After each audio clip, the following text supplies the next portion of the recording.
Welcome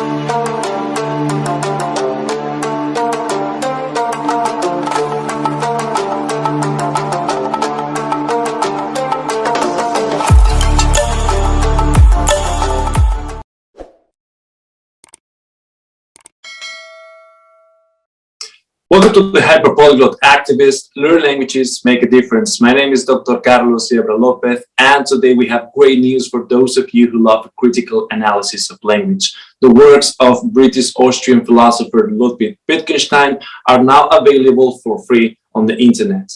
So as you can see on the screen, the works of Wittgenstein are now available online thanks to the Ludwig Wittgenstein project. Let's have a brief look at what this project is about.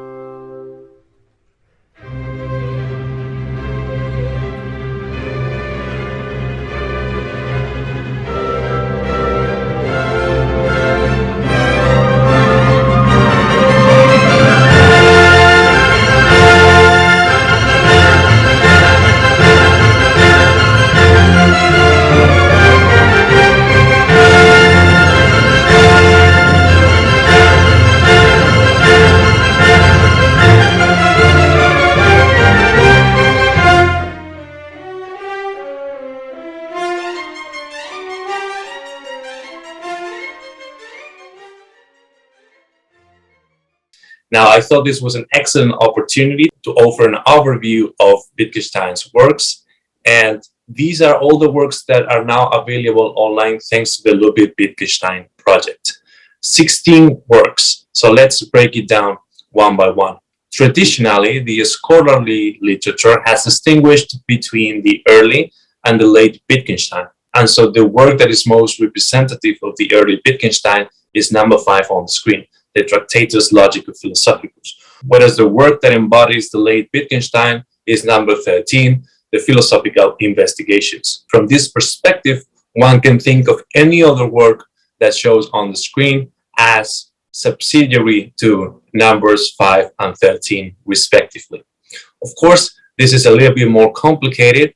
Now scholars talk about the middle Wittgenstein, the post-late Wittgenstein, etc., etc. But I still think that approaching Wittgenstein's works for the first time with this distinction in mind, early versus late Wittgenstein, is useful, even if later on we're going to discard that distinction as oversimplifying. As Wittgenstein himself said, we need to climb the ladder so we can then throw it away. We need to learn by approximation, even if later on, when we acquire more knowledge about the topic, we can discard that approximation as such, as less accurate than the complexity of the reality on the ground. So let's begin with number 1. Number 1 is the first available publication by Wittgenstein. It's a review of Coffey's The Science of Logic, published in 1913 and available in English, Italian, and Arabic. Here, Wittgenstein was really aggressive and highly critical of Coffey, particularly because Coffey ignored the work of modern mathematical logicians, which Wittgenstein didn't really appreciate.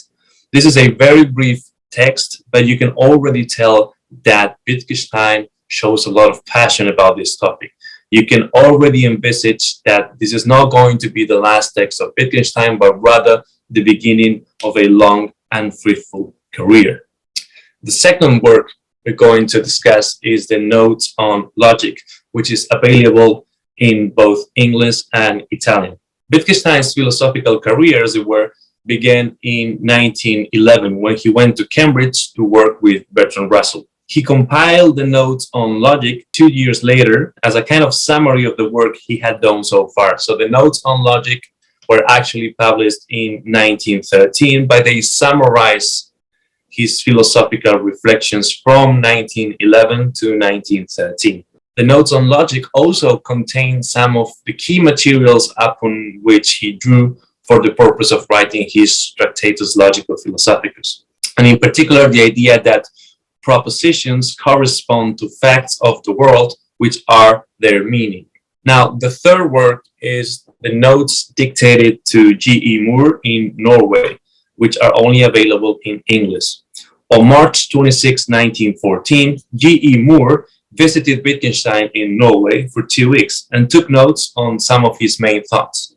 The result was the notes dictated to him in Norway, and this work already contains, again, some of the elements that we're going to see in the Tractatus Logico Philosophicus, and in particular, what is known in the scholarly literature as the doctrine of showing, meaning the tension between sagen, meaning saying or expressing, and zeigen, meaning showing.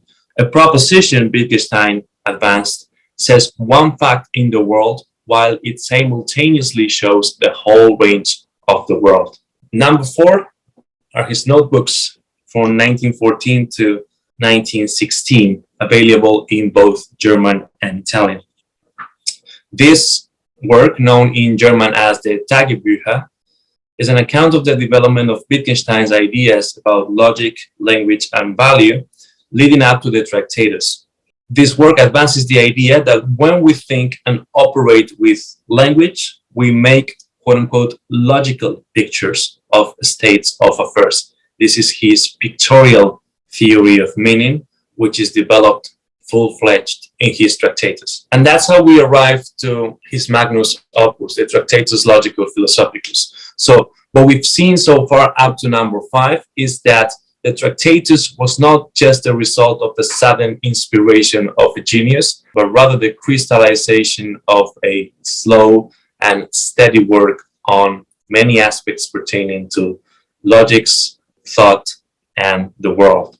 The Tractatus, published in 1921, is considered Wittgenstein's most important work, along with the philosophical investigations. And here, by showing the application of modern logic to metaphysics via language, Wittgenstein provided new insights into the relations between world, thought, and language, and thereby into the nature of philosophy. The work itself is brief, but is very, very intricate. It contains 7 propositions, which you can now see on the screen, each of which contains several sub-propositions. So let's go with the 7 main statements in this book.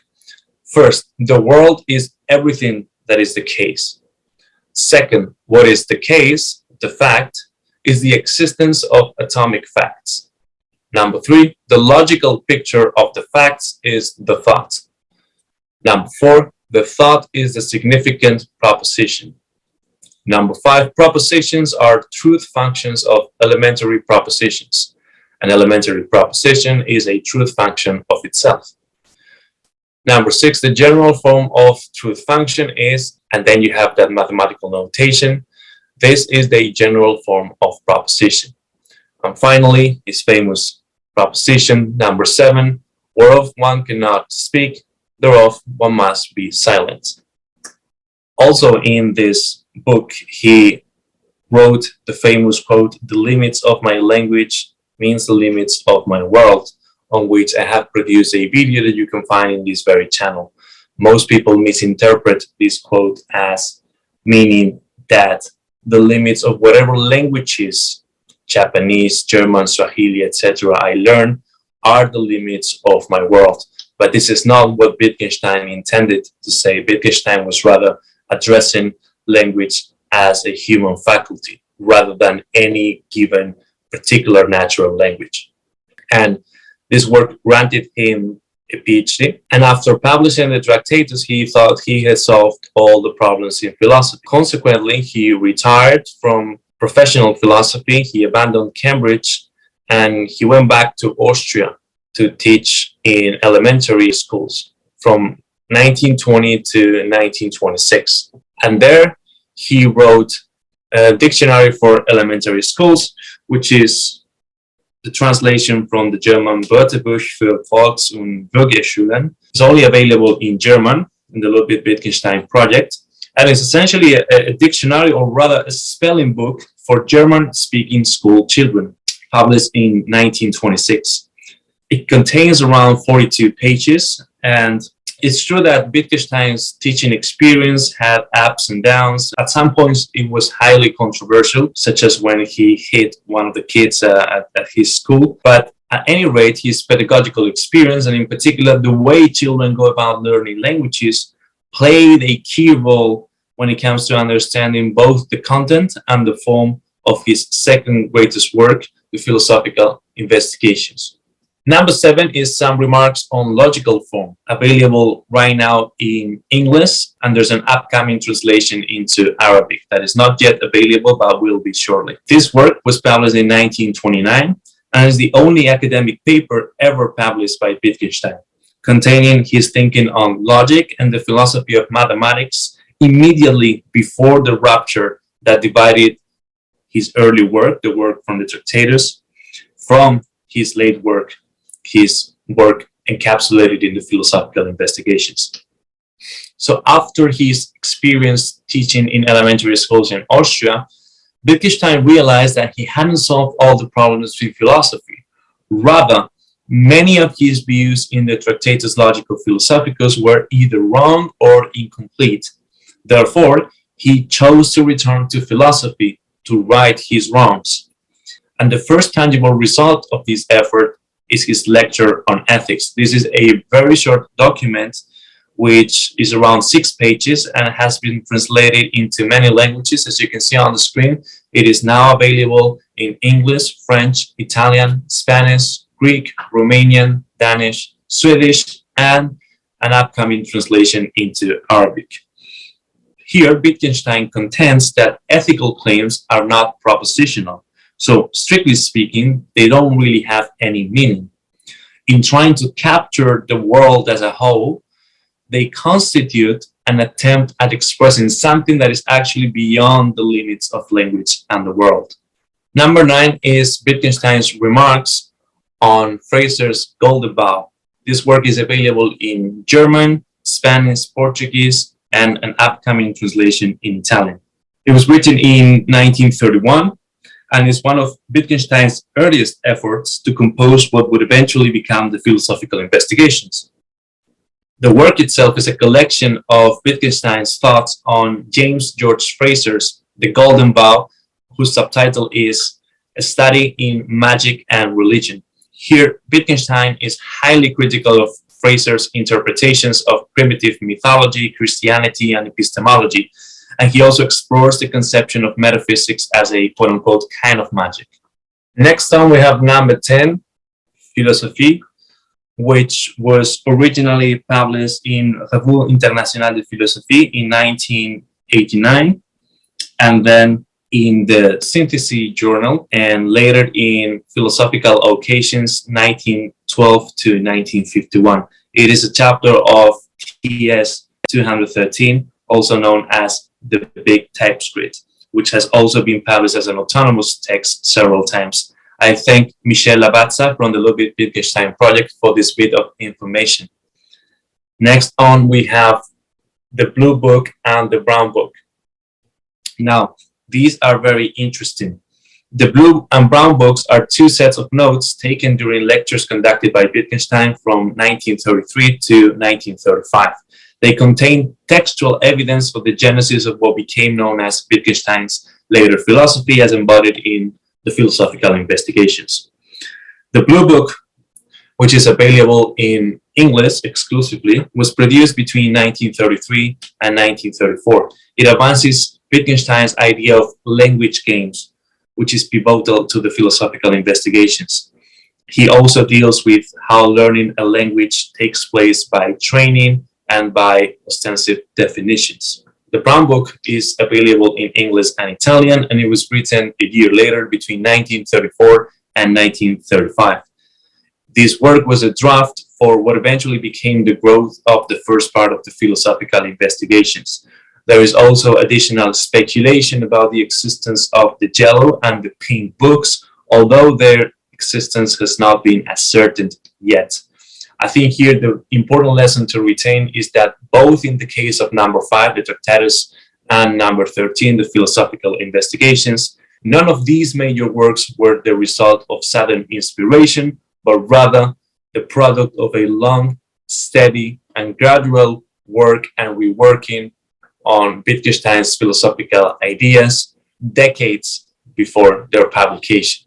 And this, of course, debunks the romantic myth of the genius that creates works of art in isolation as a result of sudden inspiration. This has nothing to do with what took place in reality. As I said, both the tractatus and the philosophical investigations were the last stage in a very long process of philosophical thinking and refinement. So what are some of the topics in the philosophical investigations which are now available in German and will be soon available in Italian as well? Well, in the preface to the philosophical investigations, Wittgenstein makes clear that his new thoughts as contained in this book will be understood in contrast with and against the background of his old thoughts as presented in the Tractatus. And indeed, the bulk of part one of the philosophical investigations is essentially questioning some of his statements and assumptions in the Tractatus. Its new insights are best understood as primarily exposing fallacies in the traditional way of thinking about language, truth, thought, intentionality, and philosophy. He conceives of his work in this late stage in the philosophical investigations as eminently therapeutic, viewing philosophy itself as a kind of therapy. Part two of the philosophical investigations focuses on the philosophy of psychology, perception, etc., pointing to new avenues for addressing specific philosophical issues. Therefore, this second part of the philosophical investigations is going to be better understood if read in conjunction with other writings of the later period. For instance, number 14, the so-called Zettel, which is just a German word for notes, but even in the English version, the title is preserved in German, hence why I have chosen to keep it as it was in German, Zettel. This work is only available in German. It was first published in 1967, and it's a collection of assorted remarks on the philosophy of psychology, sense, meaning, thinking while speaking, pretense, behavior, imagination, infinity, rule following, imagery, memory, contradiction, calculation, mathematical proof, epistemology, consciousness, mental states, sensations, all these philosophical issues. Moving on, number 15 is remarks on color, which is available in German and will be soon available in Italian. The original title is Mackingen UberDefaulting, and it was written in Oxford in 1950. The main assumption in this book is that philosophical puzzles about color can only be resolved through attention to the language games involved. In other words, if we want to understand the philosophical nature of color, we need to pay attention to how people speak about color in the everyday language.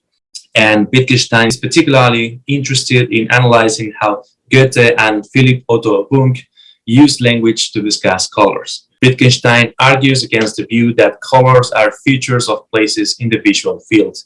And last but not least, we have Übergewissheit, which in English has been translated as uncertainty. It is only available in the original in German in the Ludwig Wittgenstein project, and is a work composed from notes written by Wittgenstein over 4 separate periods in the 18 months before his death on April 29, 1951. This work examines the role of knowledge claims in human language, particularly of certain, gewisse in German, empirical propositions, which are now called Murian propositions or Murian certainties. A crucial outcome is Wittgenstein's claim that all doubt is embedded in underlying beliefs, and therefore the most radical forms of doubt, so-called hyperdoubts, must be rejected since they form a contradiction within the system that expressed them. Absolute radical doubt is not possible. It is only possible against the background of some underlying beliefs. So now you might be asking yourself, okay, are these all the works from Wittgenstein? And the answer is by no means easy. The short answer is no. The somewhat longer answer is that copyright is a complicated issue, as explained by the Ludwig Wittgenstein project in an article whose link I will include in the description below. Copyright lasts for 70 years in most countries in the world, in all those countries that you saw in yellow in the video from the Ludwig Wittgenstein project, and in the main 3 countries where Wittgenstein produced his work or where his work has been edited as part of the Ludwig Wittgenstein project. These are Great Britain, Austria, and Italy. Now, most of the publications that you see on the screen were posthumous. These are the so-called Nachlass, which that's what it means. It means posthumous works, works that were published after the death of Wittgenstein. There are roughly 3 types of works that we can distinguish here for copyright issues purposes. First, in some cases, the publishing history of the book is very clear, and Wittgenstein can be no doubt said to be the sole author of the book. This is the case, for instance, of the philosophical investigations. Yes, they were published posthumously in 1953, but we know that they were more or less ready to be published before Wittgenstein died. So in that case, it is very clear that the copyright belongs in exclusivity to Wittgenstein. Now this work can be made readily available online for free. No controversy here. Now, in other cases, books were published under Wittgenstein's name that contain nothing that was in fact written by Wittgenstein, but rather these are rephrasings of what Wittgenstein wrote. For instance, in the lectures on the freedom of will, or the lectures and conversations on aesthetics, psychology, and religious belief, these are collections of notes taken by his students. Therefore, copyright becomes tricky. Therefore, this will not be out of copyright until the term expires for those who took the notes. So the copyright is no longer ascribed to Wittgenstein himself, but rather to his students. Even if the purpose of these students was probably to be as faithful as possible to the original sentences uttered by Wittgenstein, any rendering of a text that is not word by word literal generates a new layer of copyright. And that's why these works are not available in the Ludwig Wittgenstein project. And the final category are midway cases, cases where it's not clear that Wittgenstein was the sole author, but it is not clear either that the work contains no words that were literally uttered by Wittgenstein. So it is with these midway cases that the problems arise. What Wittgenstein's literary executors, or more broadly his editors, did in order to prepare the publication of this kind of texts, such as uncertainty, the remarks on color, the etc., philosophical grammar, culture, and value, was a combination of selecting, grouping, and sorting materials from Wittgenstein. So the rendering of individual sentences has always been word by word, except for some trivial corrections of typos and things like that. But because there's not an objective criterion, it's hard to determine the extent to which this activity can be considered, quote unquote, creative, meaning can be considered to deviate from Wittgenstein's original intention. And here I quote from the article of the Ludwig Wittgenstein project when they say, based on our expertise in the field of copyright, we at the Ludwig Wittgenstein project decided to only publish those texts for which we had strong reasons to determine that the editor's work cannot be considered creative. So that's the reason you don't see every single work attributed to Wittgenstein here in the Ludwig Wittgenstein project. At the same time, they also make clear in the article that there is work in progress, that not all texts that do not pose any copyright issue can be digitized, and they also need help with extra translations. So if you feel that you would like to translate some of these Wittgensteinian works into languages that are not already featured there, please feel free to contact those responsible for the Ludwig Wittgenstein project, whose contact details are being provided in the description below. So I hope you really enjoyed this comprehensive overview of Wittgenstein's main works, as they are available through the Ludwig Wittgenstein project.